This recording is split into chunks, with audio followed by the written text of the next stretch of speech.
Hello and welcome to EPROM 9. Here we have Half-Life 2, Episode 2.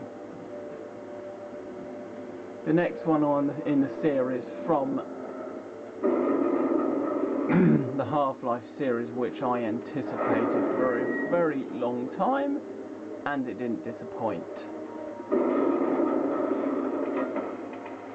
There's a bit of a weird continuity thing going on here from Episode 1 to Episode 2 in the fact that the train direction is 90 degrees turned from the explosion and you're inside the train. Other than that, it's a very well done point. Alex will be around here somewhere.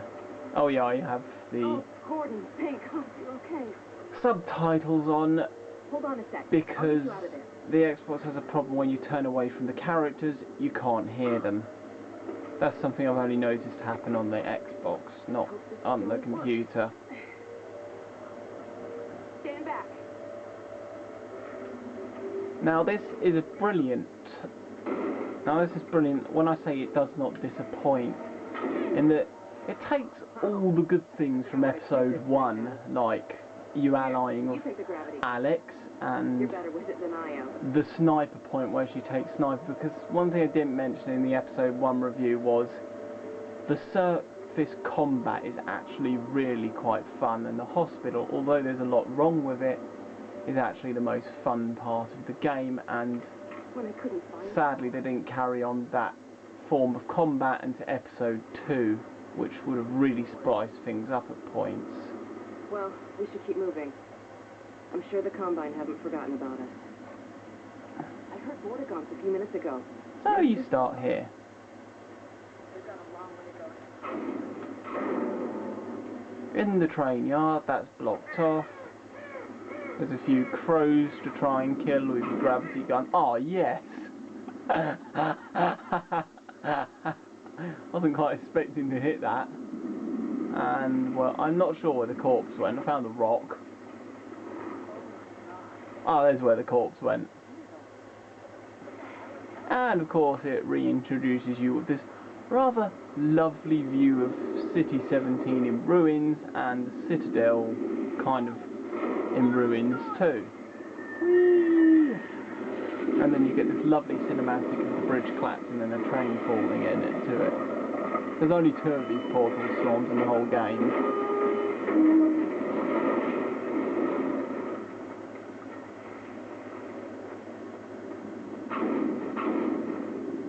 I mean, this doesn't disappoint in that it doesn't have the rushed feel to it, especially how bloody long it took to come out. It took ages.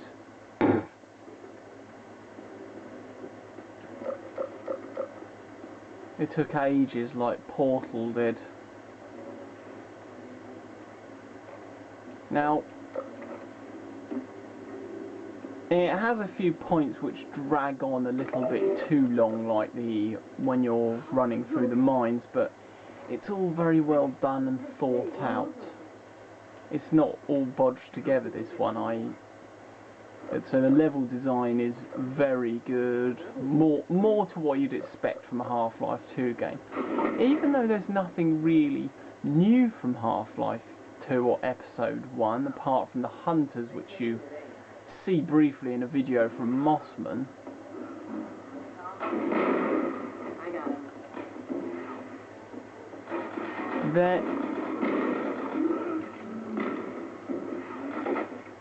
It's done oh god, I didn't realise how that close. That's the trouble when you have a camera kind of stuck in your peripheral vision, oh god. I'm still stupidly good at this game. I should knock the volume up to difficulty up to hardest. It's alive! Of course it's alive, it's a zombie. That never gets old. So you get introduced, thrown in, they give you the idea of what's going on in the story. The Zombies never fail to amuse. Oh, I love it when enemies get stuck in the barbed wire. Very well done, very well thought out, and an excellent add-on. Although I still say they should have edited these models to include, well, television electronics in. Kleiner and my dad are up north at an old missile base. I hope they're still using this frequency. They're trying to help launch it. Ah, here we go. This is where you get introduced into what the hell's going on, what your transmission was about, What now? once you go through, well, an insanely stupidly easy puzzle. They call it a puzzle, but it's not really a puzzle, because it's not a challenge. It's just kind of something to do. Oh yeah. If you want a challenge, bugger off. Hey, if you have any blinding insights into how to fix this, go for it. Yeah, it'd help if you plugged it in. And of course you get Know Me, who you have to put in the rocket at the end of the game. Yeah, I've done that. It wasn't fun. There are loads of weird achievements like that. There's also killing all the antlion grub. White Forest, this is Alex Vance. Do you read? White Forest, come in. White Forest, are you there? There isn't so much overusage of models that it looks bodged or anything like that. It's Yes, and Gordon too. very... well, I'm just finding I'm repeating myself now. The gameplay is very much like Half-Life 2, with little things here and there, involved story, the stuff I like, although they should have thrown more of the combat from episode 1 into it. They haven't touched the AI on the Combine, so they're still pretty moronic. What you're seeing is the So it's still like fighting incompetence. 7-hour war all over again. Except this time we won't last. The graphics is Half-Life 2, but they've upped it here and there, often sticking in mostly model texture ups, but not on previous models from existing games, new models. To be honest, I've never really complained about the graphics in anything Half-Life 2 up, because it is just damn good. I downloaded the whole packet. I mean, you got a new character introduced here, Magnuson, It's the linchpin of all of their plans. who kind of reminds me of my dad, actually. Establish a connection with the far side. What you have there, young lady, he would be my dad as a scientist.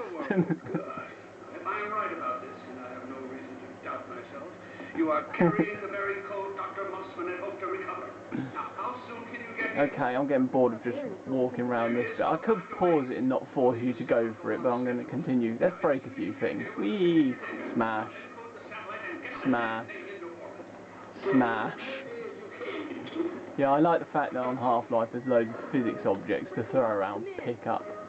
They do throw a brilliant amount of interactivity into this that I've never quite seen it to the same level on other games. I know Duke Nukem has a lot of interactivity, but I've never played any of them, but the new one looks excellent. And this is where you come across your first fight with the hunters. Well, say fight, they kind of incapacitate Alex.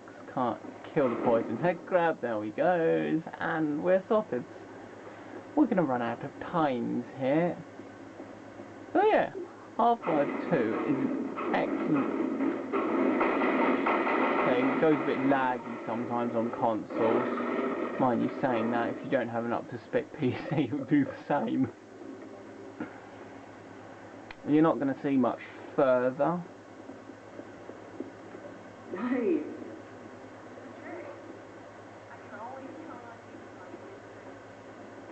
And let's spot out a few of these hunters who will go out. Like, there's one. It's a hunter. Making weird noises. The hunters are excellent. Although they haven't upped the AI, the hunters are an excellent addition to the combat as they really spice things up. I found there wasn't really a point I really got bored in the game, or felt was too tedious. There's another one. And before this thing records out, let's see if we can get the death of Alex, pretty much. And this will be the ending. There we go. actually gets stabbed in the back. And there's nothing you can do about it.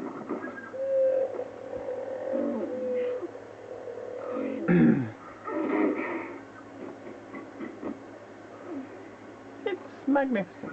It's good fun.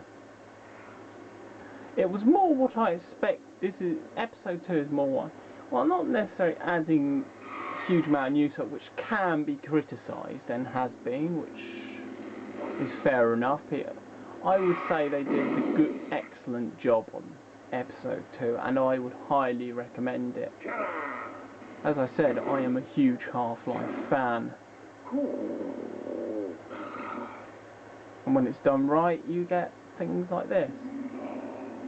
So, yeah, if you played Half-Life 2, everything on it will be familiar. There's not a huge amount new, but it's fun to play through the same mechanics with different levels and story changes.